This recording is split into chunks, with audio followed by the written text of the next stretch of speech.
باب خیرات کے نام کی اصل اور سبب۔ لفظ خیرات کی اصل اور اس کا سبب مفسرین اور اہل لغت نے بیان کیا ہے۔ امام ابو الفرج جعفر بن محمد نے اپنی کتاب الخراج میں لکھا ہے، خیرات کا مطلب ہے ہر وہ چیز جو نفع بخش ہو اور جس میں بھلائی ہو۔ جب کسی چیز کا مقصد یا انتہا کسی بھلائی پر ختم ہو تو اسے خیرات کہا جاتا ہے۔ اسی طرح کہا گیا ہے کہ تاریخ کا مطلب ہے وقت اور زمانے کا تعین۔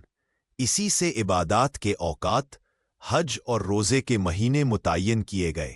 شادی، تجارت اور دوسرے معاملات کے لیے بھی اوقات مقرر کیے گئے تاکہ نظام بہتر طور پر چل سکے۔ قرآن مجید میں ارشاد ہے، یسألونک عن الأہلة قل ہی مواقیت للناس والحج، البقرہ 189۔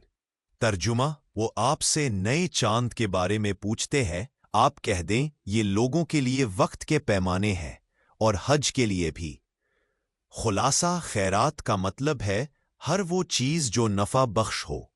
تاریخ کا تعلق وقت کے تعین اور حساب سے ہے۔ اسلامی عبادات، روزے، حج اور معاملات